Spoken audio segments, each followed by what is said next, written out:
Hello আমার সকল কবিতাপ্রেমী বন্ধুরা, তোমাদের সকলকে জানাই অনেক অনেক ভালোবাসা এবং শুভেচ্ছা।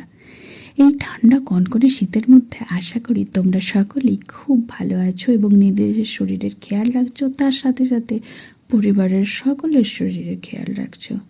তোমাদের সকলের ভালোবাসাকে সত্যিই স্যালুট জানাই।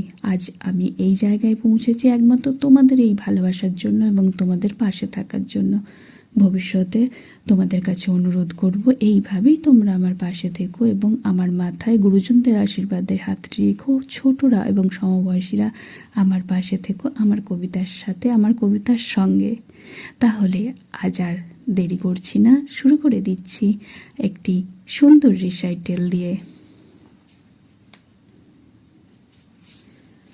আজকের রিসাইটেলটি হলো যে টেলিফোন আসার কথা। যে টেলিফোন আসার কথা সে টেলিফোন আসেনি। প্রতীক্ষাতে প্রতীক্ষাতে সূর্য ডোবে রক্তপাতে, সব নিভিয়ে একলা আকাশ নিজের শূন্য বিছানাতে। একান্তে যার হাসির কথা হাসেনি, যে টেলিফোন আসার কথা আসেনি। অপেক্ষমান বুকের ভিতর কাঁসর ঘণ্টা শাঁখের উলু। 100 বনের বাতাস এসে একটা গাছে হুলুস্থুলু। আজ বুঝি তার ইচ্ছে আছে ডাকবে আলিঙ্গনের কাছে। দিঘির পাড়ে হারিয়ে যেতে সাঁতার জলের মত্ত নাচে। এখনো কি ডাকার সাজে সাজেনি?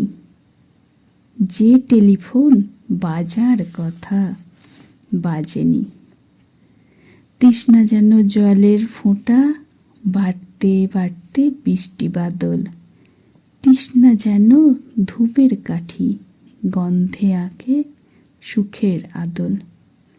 খাঁখা মনের সবটা খালি, মরা নদীর চড়ায় বালি। অথচ ঘর দুয়ার জুড়ে তৃষ্ণা বাজায় করতালি।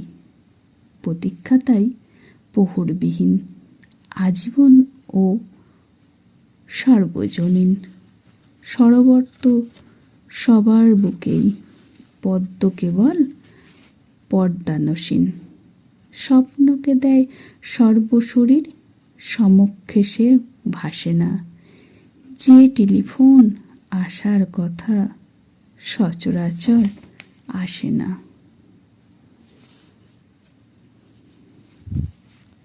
কণ্ঠে শ্রাবন্তী সাহা। এই পুচকে ছোট্ট রিসাইটেলটি যদি কারো একটু হলেও ভালো লেগে থাকে তাহলে অবশ্যই একটা ছোট্ট লাইক, কমেন্ট বাক্সে আপনাদের মূল্যবান মতামত এবং তার সাথে আপনাদের কাছে দূরে সকল বন্ধুদের কাছে একটু ছোট্ট শেয়ার। সকলে ভালো থাকবেন, সুস্থ থাকবেন। আমি এখানেই শেষ করছি। নমস্কার।